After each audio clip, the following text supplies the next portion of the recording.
mapagpalang umaga po sa ating lahat. Muli ako si Miata Sebastian and welcome to our daily devotion with Pastor Russell Ocampo. And today, our devotion tackles about the Trinity and mission. This is our last part of our series. So our scripture is all about Matthew chapter 28 verse 18 to 20. So NI version, then Jesus came to them and said, "All authority in heaven and on earth has been given to me. Therefore, go and make disciples of all nations, baptizing them in the name of the Father and the Son and the Holy Spirit, and teaching them to obey everything I have commanded you, and surely I am with you always to the very end of the age." So, tungkol saan nga ba tong verse na ito? So, yung verse na ito ay kilala bilang The Great Commission, kung saan inatasan ni Jesus ang kanyang mga alagad na magpalaganap ng ebanghelyo sa buong mundo. Dito rin pinapakita ang kapangyarihan at otoridad ni Jesus sa lahat ng nilalang at inihayag ang papel ng Trinidad sa misyon ng kaligtasan at ipinapakita ng verse na ito ang misyon ng bawat Kristiyano na magdala ng lahat ng bansa sa pagsunod kay Kristo. So binibigyan diin ang baptismo sa pangalan ng Ama, Anak at Espiritu Santo at ang pangako ni Jesus na palaging kasama ng kanyang mga alagad. So, dadako na tayo sa ating teaching. So, yung first teaching is God gave all authority to Jesus.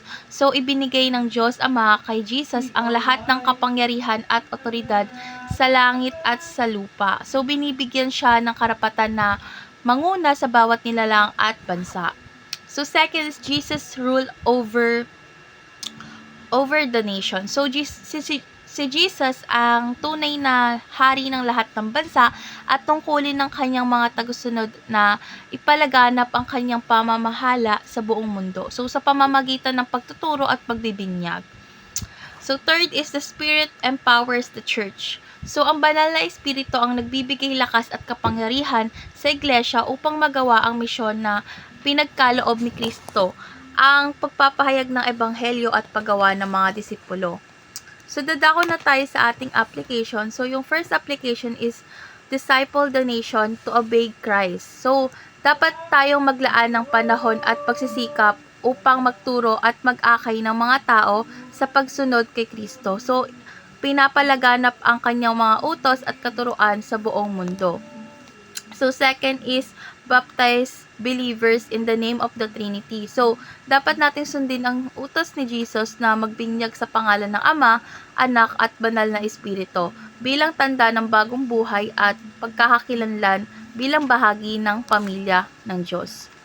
So, last application is rely on the Spirit for empowerment. So, wag umasa sa sariling lakas o kakayahan. Sa halip ay humingi ng patnubay at kapangyarihan mula sa banal na Espiritu upang magtagumpay sa paggawa ng mga disipulo at pagpapahayag ng ebanghelyo. So, dadako na tayo sa ating last part, which is our discussion, and our discussion tackles about what is the role of the Trinity in redeeming the nation. So, ang Trinidad ay may mahalagang papel sa kaligtasan ng mga bansa. So, ang Diyos Ama ang siyang nagbibigay kay Jesus ng lahat ng kapangyarihan upang pamahalaan at iligtas ang lahat ng nilalang.